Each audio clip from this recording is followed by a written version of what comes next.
Ako Republika Srpska proglasi nezavisnost, kako bi izgledao dan poslije? Kako mjeseca, kako godina? Pogoduje li rast desnice u Evropi predsjedniku Srbije Aleksandru Vučiću i predsjedniku Republike Srpske Miloradu Dodiku? Da li dolazi njihovo vrijeme? Razgovaramo sa Ivanom Stradner, savjetnicom u Fondaciji za odbranu demokratija u Washingtonu. Professor Stradner, welcome to N1 and thank you for joining us. Thank you very much for inviting me. Let's dig right into it. What is Russia's goal in the Balkans? Russia does not have an ultimate goal of intervening in the Balkans in the way that it intervened in Ukraine.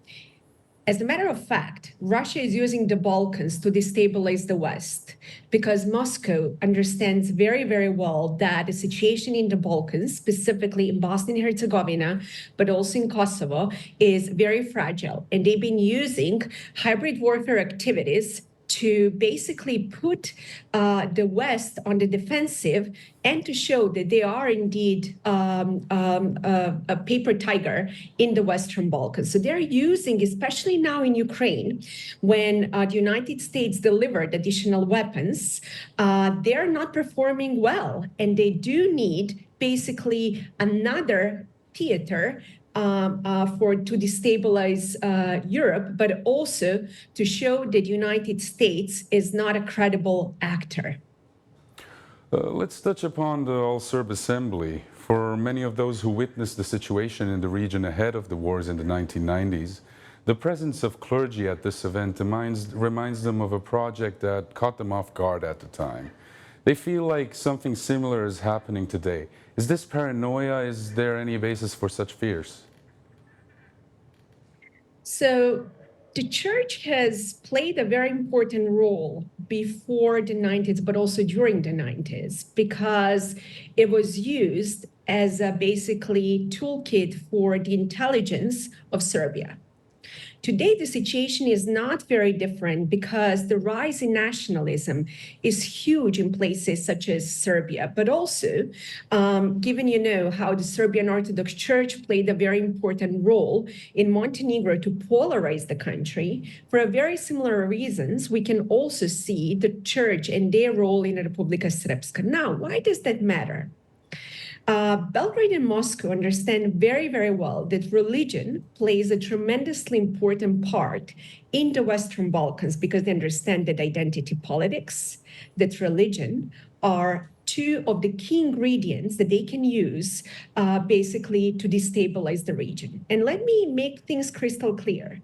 They do not need to use tanks and jets to send, to any of those countries in the region. All they really, really need to do is to weaponize through propaganda and information operations the church to target specifically the far-right groups that would actually cause more chaos and polarization in the region. So for that particular reason, what I see, and when I compare, to the 90s, it's a very, very similar pattern. Now, we also have to take a look what's happening with new efforts to basically claim, that we need to fight for a more conservative society in Serbia. They claim that we need to protect what they call like a spiritual and moral values. And this is the part actually of Russia's foreign policy. Indeed, there was a document that was published a few months ago that specifically emphasizes one of the key things related to protection of spiritual, moral, and religious values. And it's exactly the part of their information operations technique that they just use, that they are now using in the Balkans.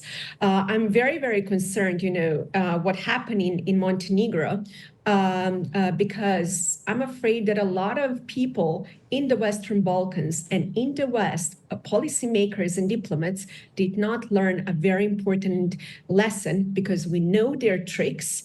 And what I see, what's happening right now in Bosnia and Herzegovina, what's happening in Kosovo, and right now in North Macedonia is something that should be of a concern to all of us. Well, one of the main figures at this event, the All-Serb National Assembly, was the president of Bosnia's Republika Srpska entity, Milorad Dodik. And we can often hear him use various formulations for what is essentially secession of the entity from the country. Could he achieve this? And what would happen? What would the day after look like? So he has been threatening with secession for a long time. So this is nothing new. You know what happened, especially after the resolution of genocide in Srebrenica. They claim, that that particular resolution is going to trigger a secessionist movement in Bosnia and Herzegovina, when in fact that was just like another propaganda that they used. But whether he can secede or not, I believe that it's very, very feasible. As a matter of fact, if you read carefully, American intelligence reports that were published recently, they also talk about potential destabilization in the region, specifically in Bosnia and Herzegovina and in Kosovo. So I do believe that it's very possible that we could actually see Dodik announcing secession. Now, the problem with that is that Dodik in particular is also a rational player. So he is also doing his own cost-benefit analysis, thinking about the right moment when that is going to happen. And he needs two things for that to happen. Number one, he needs also support and backing from Belgrade, but also from Moscow. So it also depends on their, support and how the day after might look like. Look, number one thing that we have to ask ourselves, now when the West is concerned with their own elections. We have elections in the United Kingdom, elections in the United States. We just finished elections in the European Union. We have chaos in the Middle East, chaos in Ukraine. So the West is very preoccupied, and that's a perfect timing for Belgrade and Moscow to stir trouble elsewhere. So whether the West is going to respond, I don't know. The United States, the Embassy of the United States claim, that they will respond. And I'm glad, to hear those powerful words. And I hope, in that case, they might actually follow. Now, another thing that I want to emphasize is that it's also, the matter of timing. When that is going to happen, I do not know. But whether that threat is credible and capable, it is.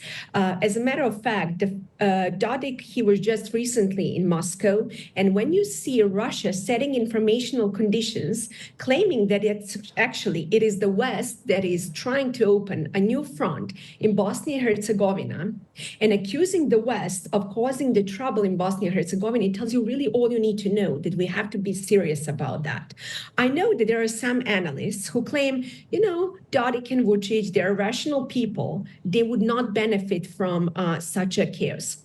Look, that war or that chaos does not need to look like the 90s. It can be right below the threshold of war, using hybrid warfare techniques such as little green men that will actually help with plausible deniability, just like what happened in Ukraine in 2014. We already saw the script in Banska that failed, but that might not, be the case, the same thing, in Bosnia and Herzegovina. And also, let's call a spade a spade. Basically, the forces that exist right now in Bosnia and Herzegovina are not that powerful. And the fact, that the West flew some of the jets, that's a credible signal, but they need to do more. They really need to send a very credible signal to both Belgrade and Moscow that something like that will be faced with the response. And my last point to that, for people who claim that it's not in the interest of the government of Serbia to have chaos in the region, I do not buy that argument, because one of the key points why President Vucic needs chaos in the Balkans is that he can always escalate and then de-escalate chaos and then position himself as a pillar of stability. So imagine this. That was exactly what Milosevic had been doing back in the 90s. So basically, by causing chaos through his proxies, such as Dodik in Bosnia and Herzegovina, he can actually sell himself as a pillar of stability in the eyes of the West and tell them, without me, there is no peace. And his ultimate goal is indeed to stay in power. For Putin, he has a little bit different goal. His goal would be to create a chaos over there and then to position himself as a mediator in basically telling the West, you have to negotiate with me in Ukraine and I will fix your problem in the Balkans. Right. So you mentioned the right moment for this. Throughout the past 35 years, one could argue that the situation at the global level has been relatively favorable to Bosnia and Herzegovina. There has been a push for democracy, multiculturalism, human rights, the rule of law, international law, etc. But now, on the other hand, we see that the strongest world power seems to be at odds with the International Criminal Court, while the extreme right gained a lot of popularity in Europe, judging by the results of the recent European election. Could it be concluded that a more favorable time is coming for Dodik and Vučić at this moment? I have to admit that unfortunately, West has had since 2011, in particular in the United States, a strategy of basically, to some extent, appeasing authoritarian regimes, thinking that by giving them what they need, that is going to preserve peace. We saw that it failed in the past, and I'm afraid it is going to fail again. Now, you're absolutely right that democracy promotion has not been the priority of the West for the past few years, given that we are now in a very, very different world than we were like a decade ago.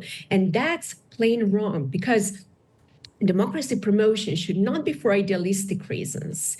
Having democracy in the Balkans, it's not a pure idealism. It will also serve Western security. It is also in American security interest to promote democracy in the region. So whoever believes that by giving concessions to people such as Dodik and Vučić, that is going to preserve peace is sorely mistaken. Second thing, some naive people in the West believe that also economy is going to fix all the problems in the region. Look, there was the same mistake that was made back in the 90s, thinking that after the end of the Cold War, that open market economy would actually prevent conflicts in the Balkans. It didn't prevent the collapse of Yugoslavia back then. And I'm afraid that even nowadays, economy is not going to stop what is unfolding in that part of the world. And my last point to that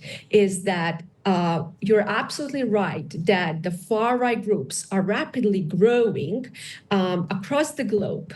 And that's also a very problematic thing in the Western Balkans.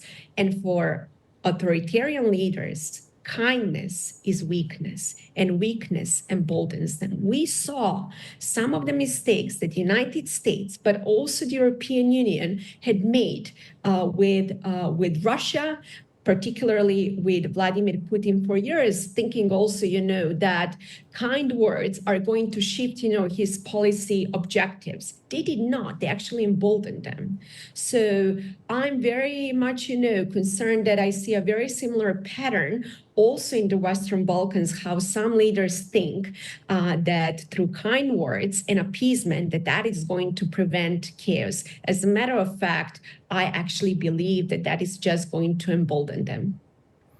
Thank you for your analysis, and thank you for your time. Thank you very much for inviting me.